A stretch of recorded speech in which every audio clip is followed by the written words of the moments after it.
Just gonna do a little bit more planting. I'm gonna try turnips. I'm only gonna do a few of these because it does take 40 days to mature, but I know that they can stand cooler weather, so I'm just gonna try a few and see how they do. I'm gonna plant them in the empty box that I had beets in. The rabbits got the beets, so this time I'm gonna plant, and once the sprouts come up, I'm gonna layer chicken wire over top, and hopefully that will kind of deter the rabbits from trying to get in here so often. So we're gonna go ahead and plant a few of these seeds.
These have died off, so I'm gonna go ahead and see if we have some potatoes in this pile or under this plant,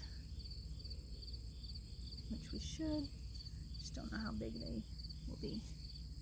It's a tiny one. Maybe we don't on this one. That one produced anything, which is a little disappointing. That's okay. Alright, I'm just going to use this dirt and kind of mound up the other two plants a bit.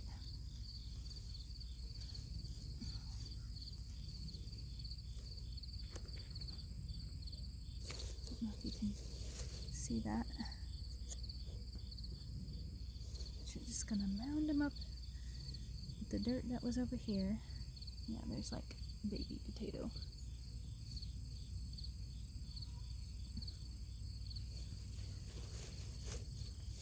Oh, this grass.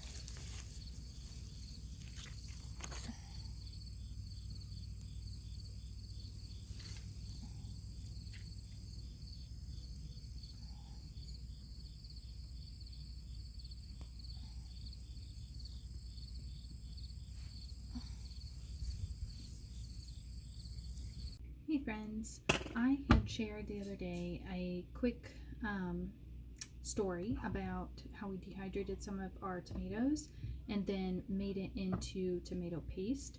So I just wanted to kind of walk you through how we did that and how we are preserving it to add to tomato soups or vegetable soups, or just making it into paste and thickening like sauces or anything like that that we're going to do. So we're going to walk you through the process.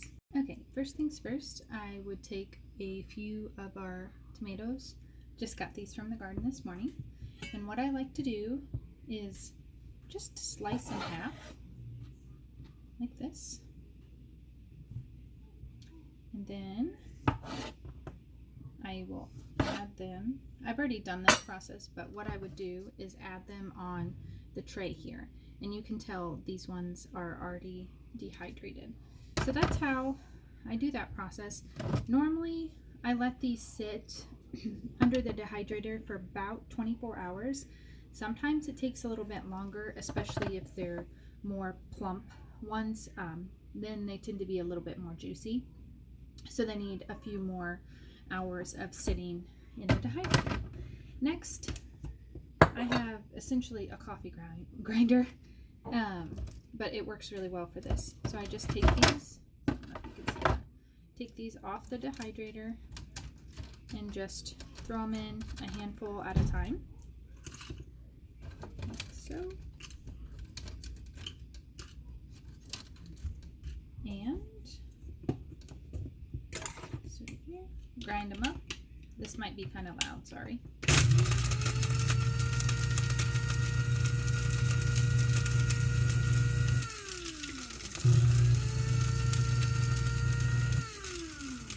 And once that's done, I'm going to add it to our jar of tomato powder. Fairly simple. And then you store it for use later. I do like to make sure that this doesn't get moisture in it, so I do keep it in a mason jar, just not, sealed mason jar necessarily. And every few days or so, just kind of shake it up, making sure that there's no moisture in this jar.